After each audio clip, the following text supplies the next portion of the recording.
اعوذ باللہ من الشیطان الرجیم بسم اللہ الرحمن الرحیم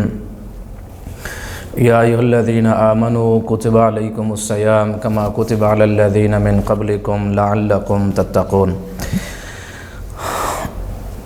کتاب الصیام کے حوالے سے یہ ہمارا درس چل رہا تھا۔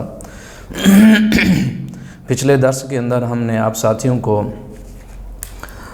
بلوغ المرام کے مصنف حافظ ابن حجر عسقلانی رحمۃ اللہ علیہ کے بارے میں کچھ باتیں عرض کی تھیں۔ آج ہم کتاب بلوغ المرام کے بارے میں کچھ باتیں آپ ساتھیوں کے سامنے رکھیں گے اور انشاءاللہ اس طرح ایک ایک حدیث کر کے آپ ساتھیوں کو یہ کتاب و صیام کے حوالے سے آپ ساتھیوں کو مسائل کتاب و صیام کے حوالے سے اور روزوں کے حوالے سے آپ ساتھیوں سے وہ شیئر کریں گے اور آپ ساتھیوں کو بتائیں گے۔ سب سے پہلی بات کہ یہ کتاب لکھنے کی جو وجہ اور سبب جو ہے وہ کیا ہے۔ جس طرح امام سخاوی رحمہ اللہ اور اس بات کو نقل کیا ہے، بتایا ہے اپنی کتاب منحۃ العلام کے اندر شیخ صالح الفوزان اور رحمۃ اللہ علیہ نے، انہوں نے بتایا کہ امام سخاوی رحمۃ اللہ علیہ نے بتایا کہ حافظ ابن حجر عسقلانی رحمۃ اللہ علیہ نے یہ کتاب اس وجہ سے لکھی کہ ان کے بیٹے محمد کو یہ کتاب یاد کرانے کے لیے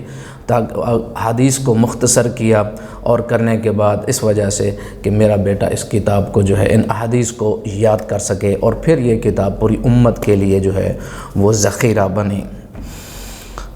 پھر ہم اس کتاب کے نام کو دیکھتے ہیں۔ اس کتاب کا نام ہے بلوغ المرام من ادلۃ الاحکام۔ بلوغ کہتے ہیں حد کمال کو پہنچنا۔ بلوغ کا مطلب یعنی حد کمال کو، بلوغ المرام یعنی حد کمال کو پہنچنا، اور من ادلۃ الاحکام احکام کے دلائل کے ذریعے، احکام کے دلائل کے ذریعے حد کمال کو پہنچنا یعنی مقصود کو حد کمال تک جا کر پہنچنا، یعنی جو مسئلہ ہے اس کی پوری چھان بین کر کے مسئلے کو اخذ کرنا، دلائل کے ساتھ جو احکام کو لینا اور پھر ان کے اوپر جو ہے وہ عمل کرنا۔ تو ادلہ جو ہیں پھر اس کے اوپر بھی غور کرنا چاہیے کہ دلیل جو ہے وہ کس چیز کو کہتے ہیں۔ یعنی میں نے بات کی، دوسرے نے بات کی، تیسرے نے بات کی، چوتھے نے بات کی، ہر ایک انسان کی گفتگو جو ہے وہ دلیل نہیں ہوا کرتی۔ دلیل کس چیز کو کہتے ہیں یہ پھر ایک مسئلہ ہے، اس بات کو بھی سمجھنا ہے۔ جس طرح ہم عام لوگ جو ہے سمجھتے ہیں کہ جس بندے نے، جس عالم دین نے اور جس انسان نے جو بات کہہ دی وہ دلیل ہے، ایسا نہیں ہے، بلکہ دلیل کس چیز کو کہا جاتا ہے یہ بھی سمجھنے والی بات ہے۔ بہرحال یہ کتاب کا نام ہے بلوغ المرام من ادلۃ الاحکام، یعنی احکام کے دلائل کے ذریعے،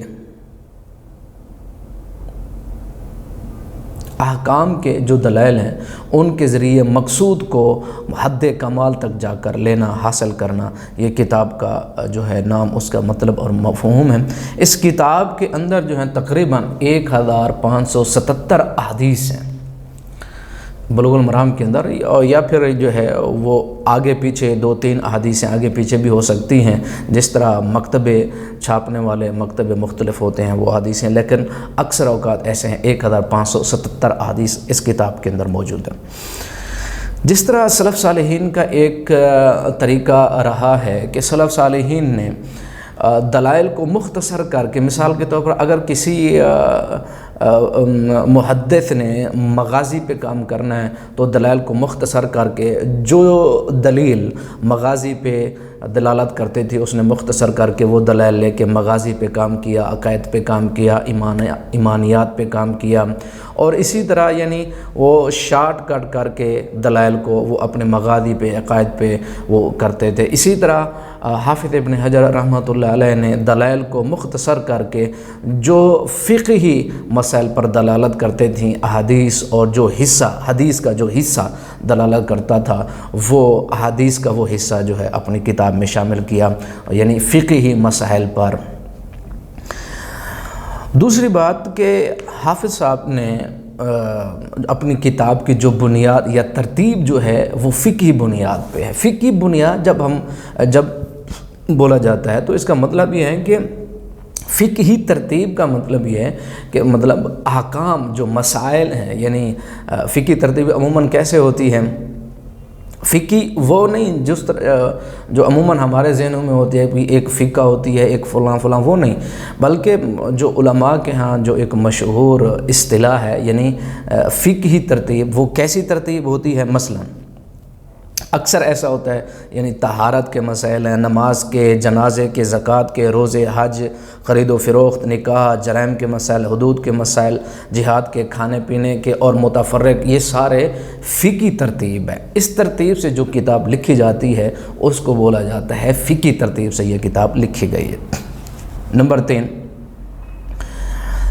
اس کتاب کے اندر جو احادیث جو ہیں وہ بیان کی گئی ہیں، ان کا طریقہ کار جو ہے حافظ صاحب نے وہ جو رکھا، ان کی سارے علماء نے تتبع کے ذریعے، یعنی پڑھ کے پھر یہ معلوم کیا کہ حافظ صاحب کا طریقہ یہ ہے بیان کرنے کا، بتلانے کا۔ پھر حافظ صاحب نے بھی کچھ باتیں بتائی ہیں۔ عموماً ایسی احادیثیں لائے ہیں جو مرفوع ہیں، اکثر مرفوع ہیں، اور موقوفاً جو حدیثیں بہت تھوڑی ہیں، اور وہ بھی احادیث جو موقوفاً ہیں وہ بھی صرف کتاب النکاح کے بعض ابواب میں ہیں، اور دوسرے ابواب میں بھی ہیں۔ کتاب النکاح کے اندر وہ موقوفاً احادیثیں مطلب کچھ دوسرے ابواب کے بنسبت زیادہ ہیں۔ نمبر 2، حافظ صاحب نے لمبی احادیث کا اختصار کیا ہے۔ احادیثیں لمبی تھیں، ان کا اختصار، یعنی جو حصہ فقہی مسائل پر جو مسئلہ وہ بیان کرنا چاہتے ہیں وہ حصہ اپنی کتاب کے اندر انہوں نے شامل کیا اور باقی کو چھوڑ دیا۔ اور اسی طرح جس امام نے اس حدیث کو بیان کیا ان کی طرف وہ منسوب کیا اور ان کی وضاحت بھی کر دیتے ہیں۔ اور اسی طرح اکثر یعنی صحیح حدیثیں اور ضعیف اگر بیان کرتے ہیں تو پھر اس ضعیف حدیث کی علت اور اس کی ضعف اور اس کی کمزوری بھی، یہ کیوں کمزور ہے، ضعیف ہے، اس کی علت بھی بیان کر دیتے ہیں، اور اس کے دوسرے طرق جو ہیں وہ بھی بیان کرتے ہیں۔ یا بعض اوقات ایسا بھی ہوتا ہے کہ قاری کے اوپر چھوڑ دیتے ہیں تاکہ وہ تتبع کریں اور طرق دوسرے جو ہیں وہ تلاش کریں۔ ایک نفیس کام حافظ صاحب نے یہ بھی کیا، جس طرح علماء بیان کرتے ہیں، وہ یہ کہ بعض ایک حدیث بیان کرتے ہیں اور اس کے بعض طرق ایسے لاتے ہیں، بعض احادیث کے ٹکڑے، بعض جملے ایسے ہوتے ہیں جو مجمل کی وضاحت کر دیتے ہیں، یا ایک آپ سمجھیں مطلق کو مقید کو مطلق کر دیتے ہیں، یا پھر ایسے کہ ایک ایسا یعنی اختلاف پیدا ہو رہا ہوتا ہے، اس اختلاف کو ختم کرنے کے لیے، یا پھر جو ہے ٹکراؤ پیدا ہو رہا ہے حدیث کے اندر، اس کو ختم کر دیتے ہیں، یا پھر ایسا ہوتا ہے کہ ایک جملہ جو ہے مغلق ہے، اس کی وضاحت، اس کے تعرض کو ختم کر دیتے ہیں۔ بہرحال وہ ایسا جملہ، ایسا ٹکڑا لاتے ہیں جو وضاحت کرتا ہے، یا پھر جملے کو کھولتا ہے، یا پھر نزاع کو ختم کرتا ہے، یا پھر تعرض کو ختم کرتا ہے۔ یہ ایک نفیس اور بہترین کام ہے۔ اسی طرح جس طرح ہم نے آپ کو پہلے بتایا کہ مرفوع حدیث ہیں اکثر، موقوف صرف جو ہے وہ کتاب و نکاح کے بعض ابواب کے اندر، باب العیلہ ہے، عدت ہے، اور اسی طرح بعض دوسرے ابواب کے اندر بھی جو ہے وہ موقوفاً حدیثیں موجود ہیں، مذکور ہیں۔ اور اسی طرح حافظ صاحب نے یہ بھی کیا کہ اپنی کتاب کے اندر جو ہیں اسانید ذکر نہیں کیے ہیں، کیونکہ اختصار مقصود تھا، مختصر جو ہے کتاب کو زیادہ سے زیادہ مختصر کیا جائے، اس وجہ سے سند ذکر نہیں کیے۔ ہاں یہ ہے کہ اگر سند کے اندر کسی بھی حدیث کے جو حدیث بیان کرتے، مسئلہ بیان کرنے کے لیے، اس سند کے اندر کوئی خلل، کوئی خامی یا کوئی چیز ہوتی تو وہ واضح بیان کرتے اور اس کا راجح قول بھی بیان کر دیتے ہیں۔ اور آخر کے اندر جو ہے حافظ صاحب جب یہ کہتے ہیں کہ اس حدیث کو 7 نے روایت کیا، تو اس کا کیا مطلب ہوتا ہے کہ 7 نے روایت کیا؟ تو اس کا کیا مطلب ہے؟ اس کا مطلب یہ ہوتا ہے کہ اس کو روایت امام احمد بن حنبل نے، امام بخاری، مسلم، ابو داؤد، ترمذی، نسائی اور ابن ماجہ نے روایت کیا، یعنی 7 نے روایت کیا۔ پہلا امام احمد، امام بخاری، امام مسلم، ابو داؤد، ترمذی، نسائی اور ابن ماجہ، یعنی 7 نے ان کو روایت کا مطلب یہ ہے۔